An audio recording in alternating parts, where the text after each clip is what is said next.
What's up, everybody? Trek Epidemic Podcast, episode 3. We're doing the big hitter today. This is Ratha Khan. I'm here as always with Dr. Jay Hardner. Hello. How you doing? Pretty good. Feeling good? You watched some Trek? You're ready? Oh yeah, I'm prepared. I'm prepared for That's for fa- the Trek experience. that's fantastic. Before we get into that, though, I do want to talk about something real quickly because we talked about this when it happened, but it's I haven't talked about it since. It's the Oscar debacle. Oh Um, yeah. Recently, well, the Oscars was on and they fucked up the envelope. And now, as a conspiracy theorist, I think that this was all planned. I mean, not staged, but I think it's clear that they gave them, the wrong envelope and just see what would happen. Because like worst case scenario, he just reads it, right? Otherwise, he looks at it and he sees that it's the wrong envelope, and he didn't flag anybody down. Be like, what are you doing, Warren Beatty? You know, Yeah, it's actually interesting because like looking into the actual process behind it, there's the accountants for the firm that is hired by the Mhm. Oscars to actually do all the tallying and get the little envelope set up. Yeah. And there apparently is two of every envelope. Now, if it's the accountants who directly hand the envelope to the announcer, then it might have been an accident if they directly hand it.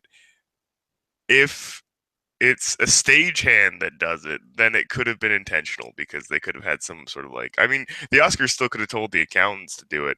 One of the arguments I've heard against the whole conspiracy theory is that the Oscars takes themselves way too seriously to try and build up. Right, maybe, but also maybe they're not getting the views they used to get.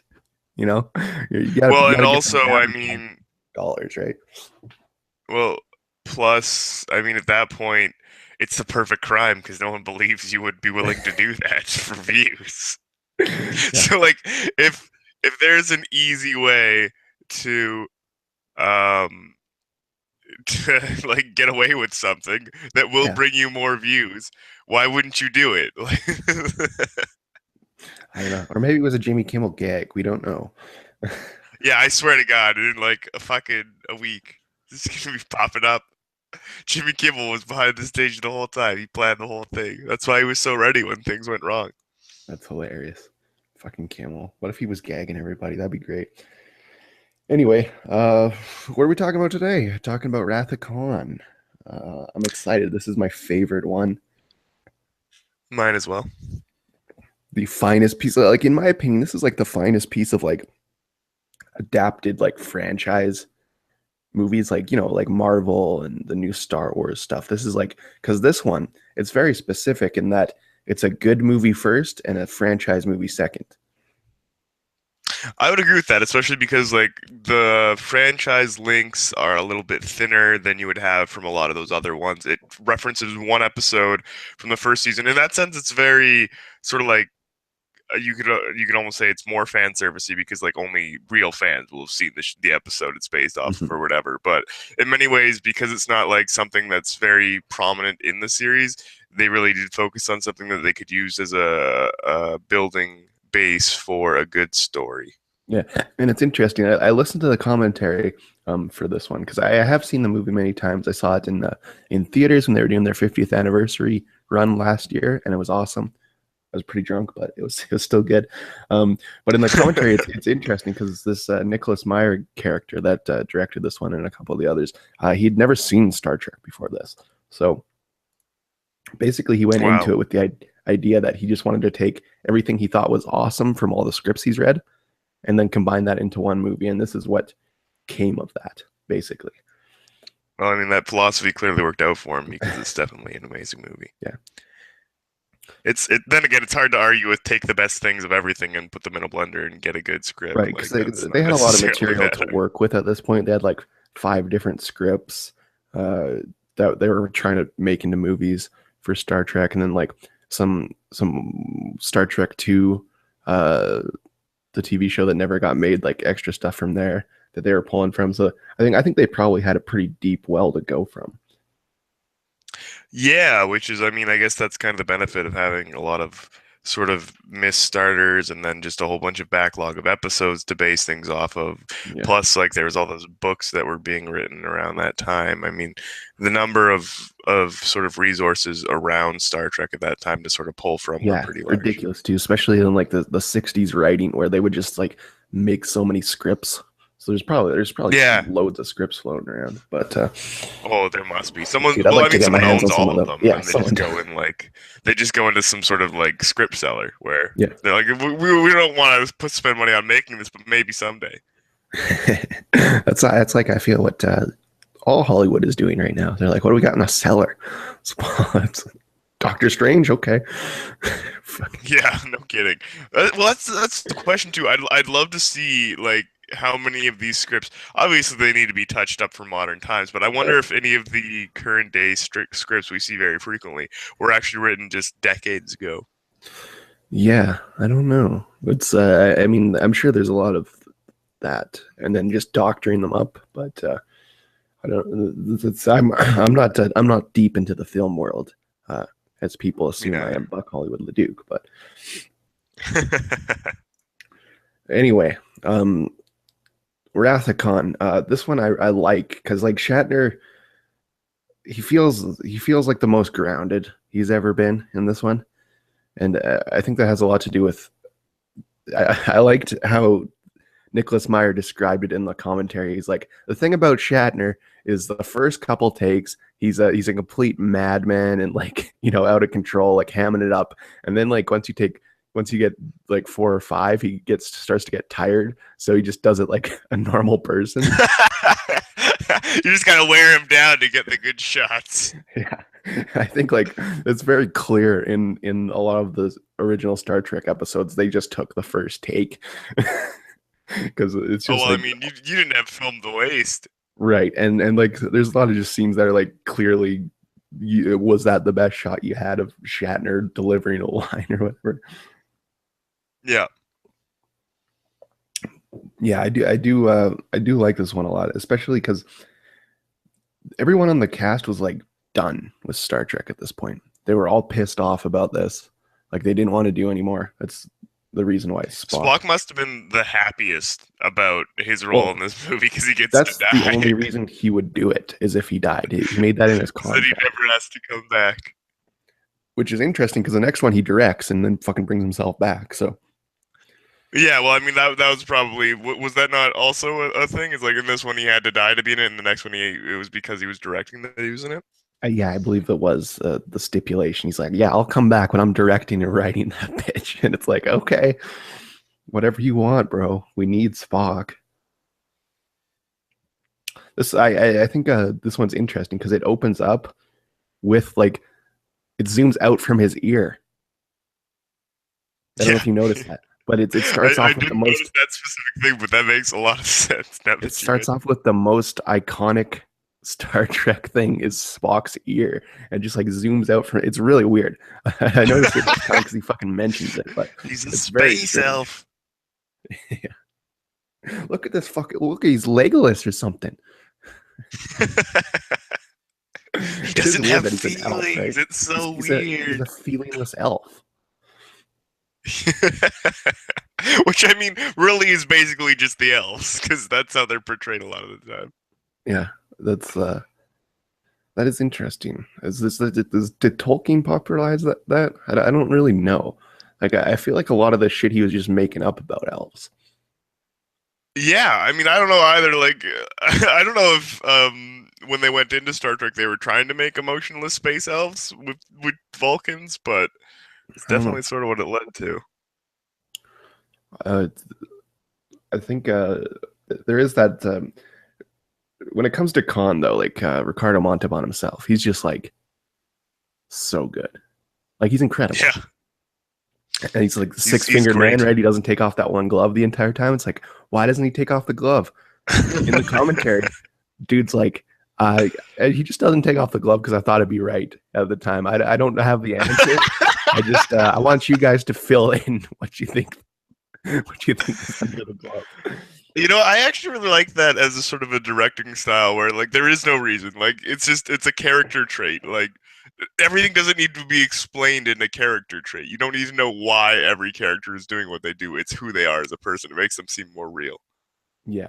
And I think they do a very good job of that in this one, especially like having every character have something to do. That's what I hate the most about like all these new things like Avengers and X-Men and even the new Star Wars Rogue One or whatever. It's 1,000 characters in that movie. I barely even know their names. Like in this, there's a lot of characters in Star Trek, but they all have Yeah. something to do.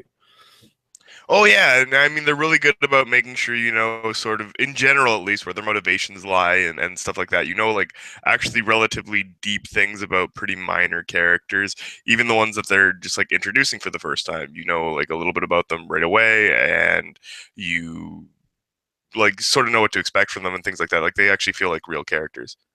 Hmm. Yeah. Um, I do kind of like the style they went with for Khan and his gang. They look like fucking, I don't know, like genetic bikers. Hilarious. Yeah. Just because they're in this Also, desert. Khan barely wears a shirt again in this. I Yeah. just had to throw that out again. It's like a weird, very open vest. And I think what's crazier is he's in better shape when he's like 60 than he was like in the first episode. Dude is shredded. Yeah.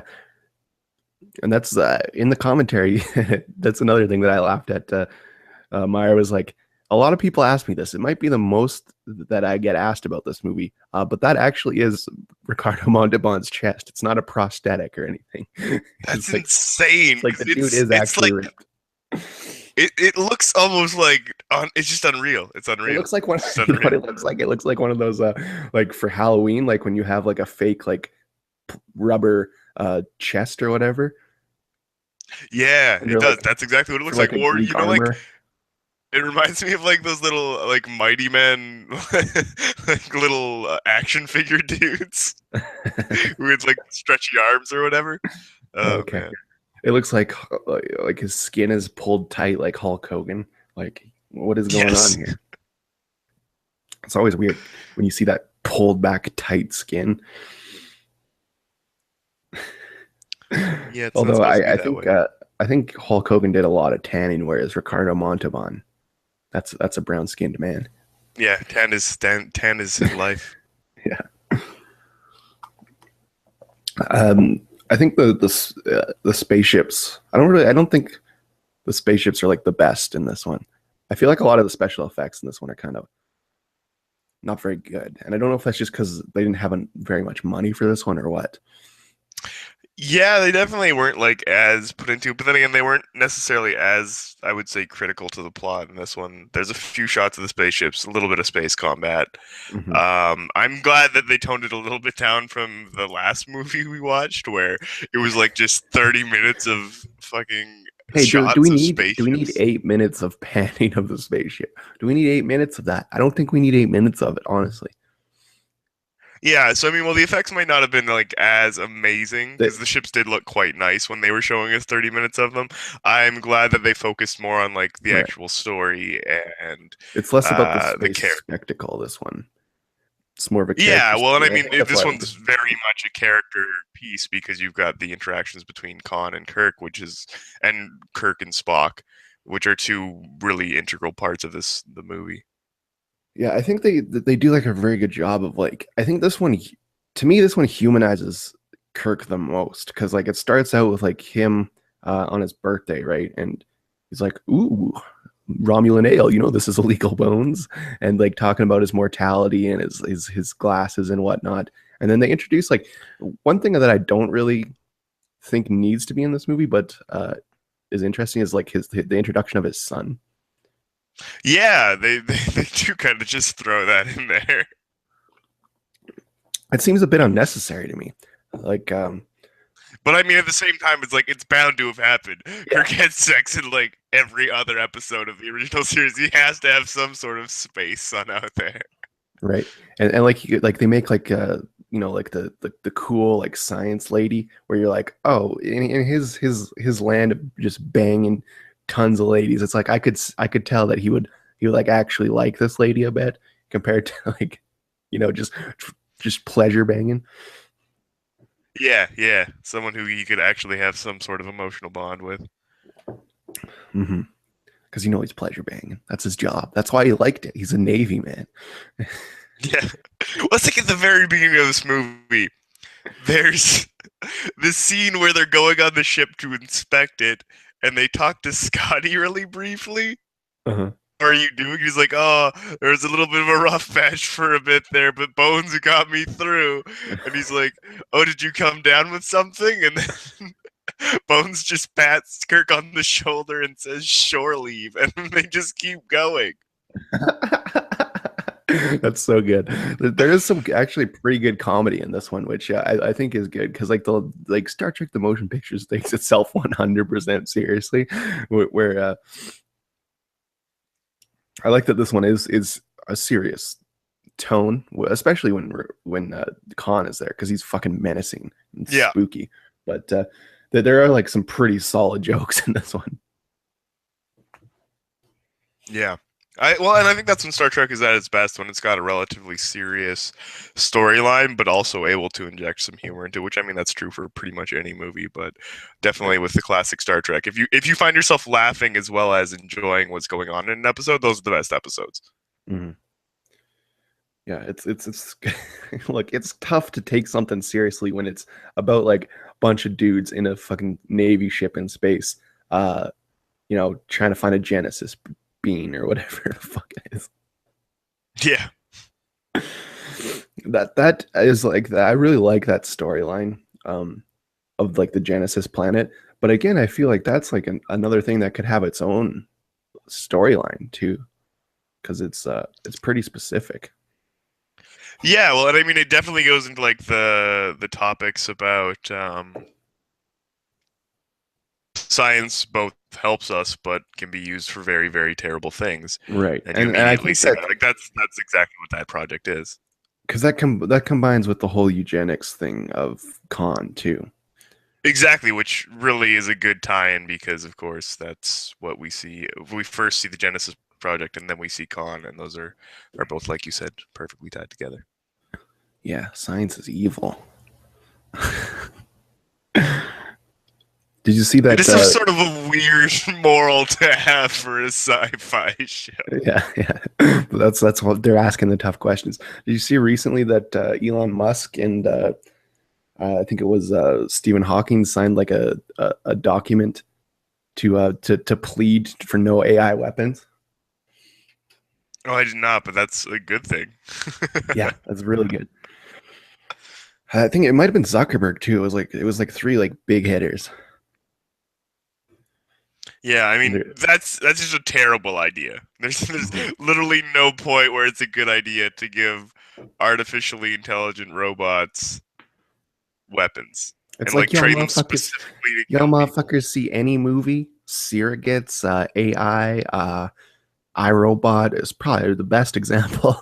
Yeah, I mean, like, and it's not even the fact about like rogue AI. At that point, you just got to be worried about like Terminator. issues in the programming. Like, Right, okay, right, so right. you've designated that they're the enemies, so you only shoot them. But now all of a sudden, you fucking screwed up one line of syntax, and now all humans are the enemy, and we're all getting nuked. Yeah.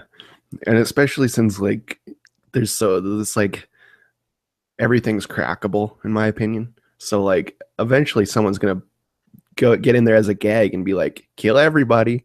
Oh yeah, for sure. People are awful. There's some sociopath out there who would do it for sure. Yeah. Um, what were we talking about? Star Trek. um, yeah, I wasn't paying attention so much to the dialogue this time as I was listening to the commentary, but I do think there is like a lot of strong lines in this one. Yeah, definitely. There's a lot of literature references as well. They go Yeah, deep on that, which is interesting because that was another a thing lot from of the con Shakespeare. episode. Hey? A lot of Shakespeare.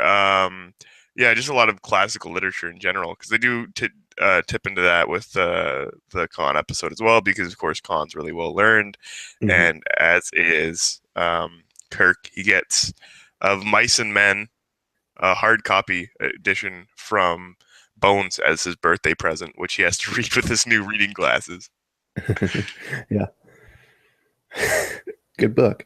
Is what was the reason for the reading glasses again? He's allergic to lasers or something?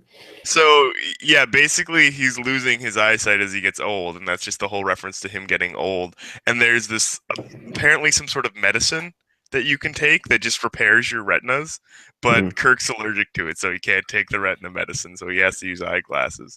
Which somehow Bones knew his prescription perfectly and just got him the glasses. My favorite thing, possibly my favorite thing of this whole movie, though, is at the very end when Kirk takes off his reading glasses and just holds the book far away from him, basically refusing to be old. Yeah, that's some good shit. There is like towards the end there is like right after Spock dies, which is like I get mistied up when that happens because I love Spock so much, Yeah. and they play it really well in this movie because the whole idea was this is another thing he mentions that when when they were first like developing this movie, it leaked that Spock was gonna die. Okay. And the fans were like crazy upset. They're like, if Spock dies, you die, bitch. Like Twitter shit. So what they did is like, you know how they fake kill everybody at the beginning of the Kobayashi Maru thing. Yeah. So they do Oh, so that. that's supposed to like make people relax. Oh, they won't actually kill.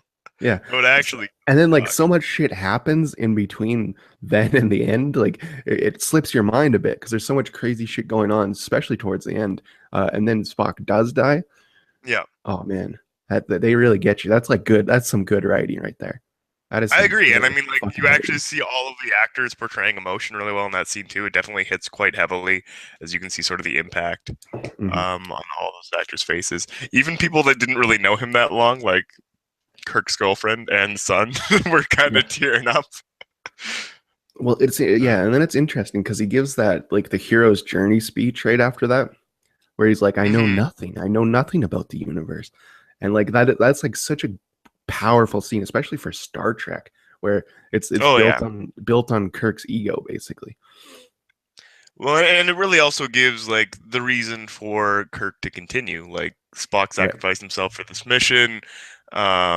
Kirk doesn't know enough about the universe just to sit back at home in a desk as an admiral. He's got to keep going out there and exploring Hmm.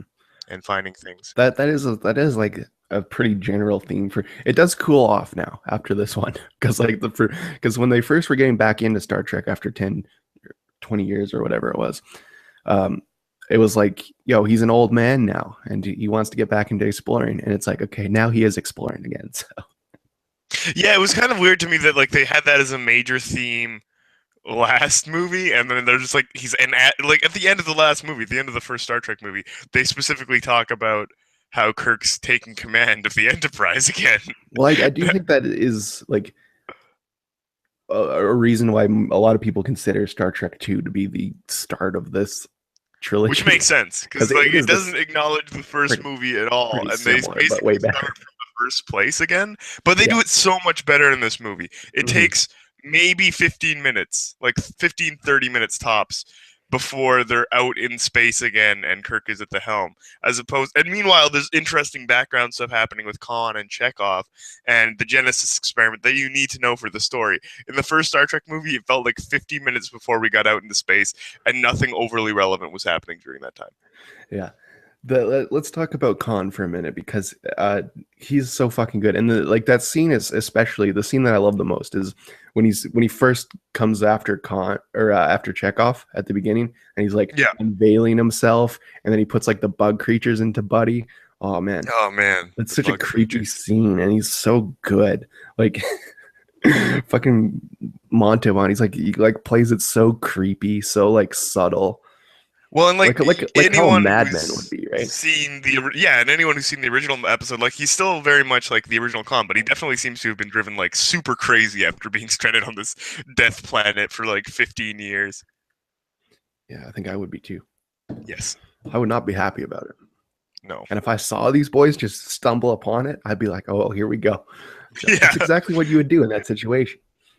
And like you can see, one of my favorite things too is watching Chekhov just start to freak out once he realizes what's going on. Like they come to this planet looking for a uninhabited planet to use Genesis on, find life signs, so they have to go check it out to make sure it can be moved. And then they go down and he sees that it's the Botany Bay. And then Chekhov immediately remembers that SETI 5 was where they launched the fucking super soldiers. Yeah. And then he just tried to escape, but they don't get out in time. But you can totally see him sort of reacting to like the super oh shit moment the Yeah, he's entire time. so good. The guy that plays Chekhov is so good, and Yeah, that is interesting because, like I mentioned in the last episode, Chekhov was not in Space Seed. He's not in that episode. So yeah, it's like, and then in the commentary he mentions like, I mean, I could have put like anybody in there, Ahura or whoever, but look how good Chekhov was, and it's like, yeah, okay, he was great. yeah. And you know what? I appreciate that, even though it sort of goes against continuity, because like you were saying last time, they make the joke about Chekhov working the night crew or something like that, and I think that's good enough to justify putting the better actor, or at least the actor who was capable of doing that scene so well, into that role. Because I can't imagine like even like anybody else in there. He was perfect in it. Yeah, and I mean, you couldn't have any of like the main core crew because they, of course, have to go after whoever's Yeah, been captured. you can't have Bone So Spock. You can have the three gang, and but I don't know. I like Chekhov in there, so I'm I do happy too. I about think it that. went quite well.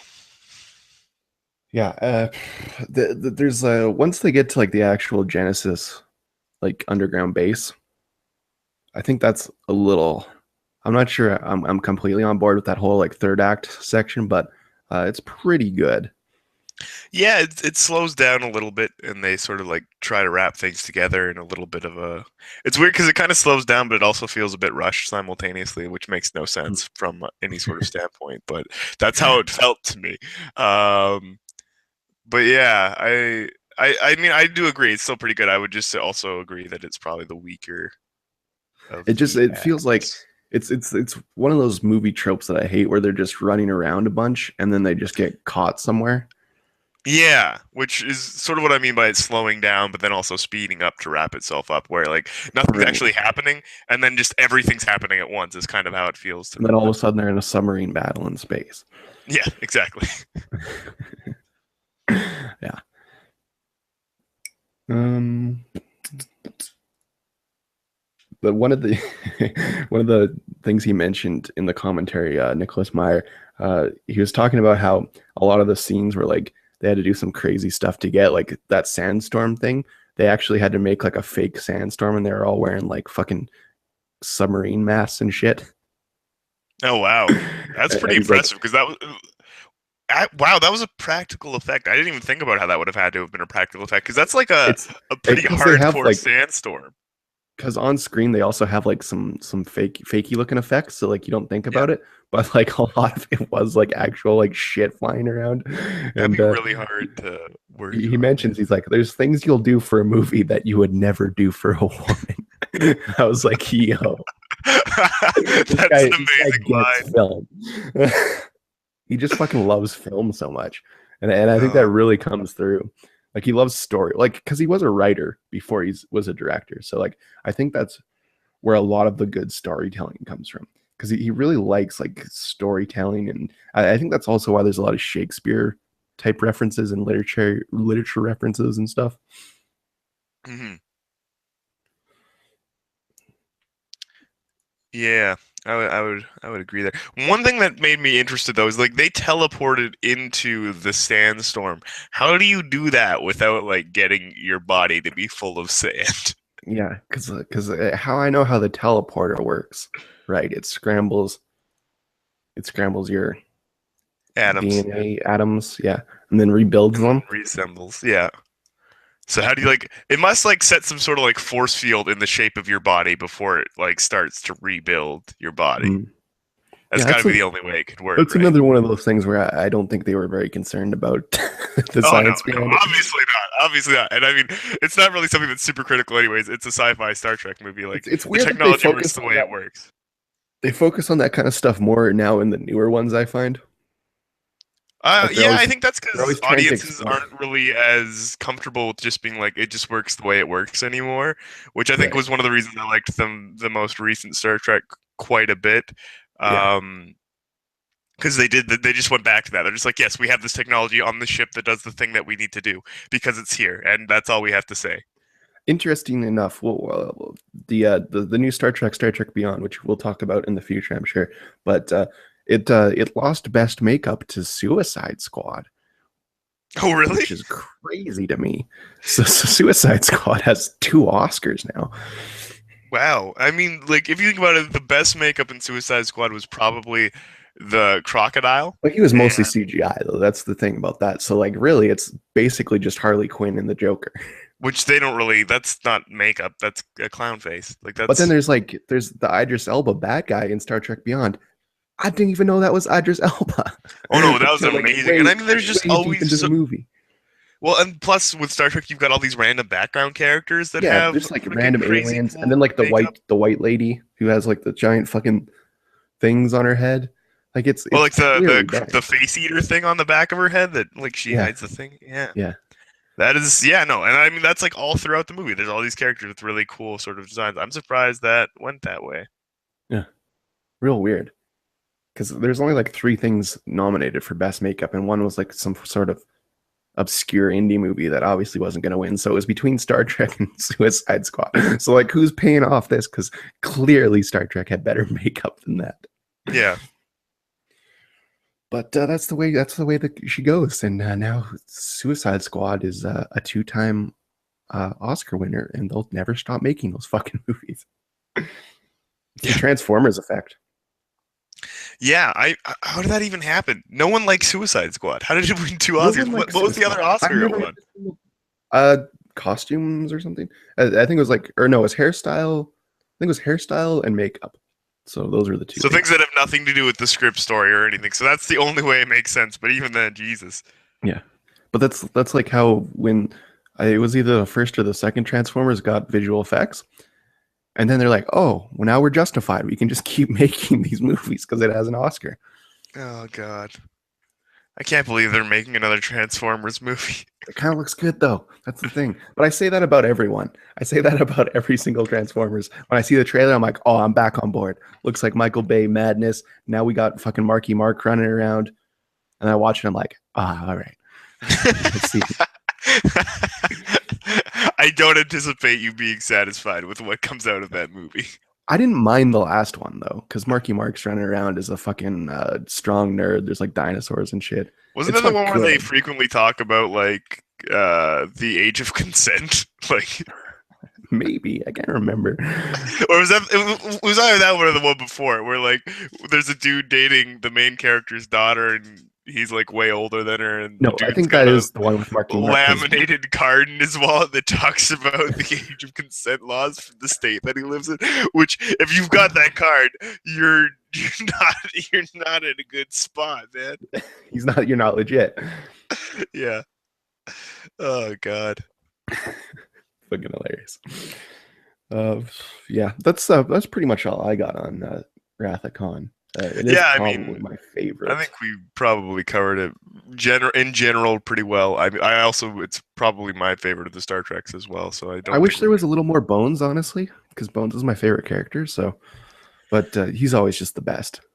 Yeah, I mean, I would say he was around quite a bit. He's around a lot of the times when Spock and Kirk are, but I think this one Right. was also definitely mainly Kirk and Spock focused, just because Yeah. of they were the core. It's the Abbott and Costello, the Hall and Oates duo of this one. Yeah, and I mean, like, But but I do agree that the side characters still got more time in this movie than they've gotten in the other one. yeah, that's true. It must be tough for DeForest Kelly to be on set being the greatest actor of all time. Just that burden of being the best actor in the room at any given time. Oh man. Only rivaled by Ricardo Montalban, who I don't even think they have many scenes together. I was actually really impressed with the level of acting in that movie Yeah, was it's good. really It's well really directed for high. sure. Definitely the best I've ever seen Shatner. Yes, I agree. So that's Rathacon. And we'll talk about more Star Trek next time, I guess. Yeah. Powerful.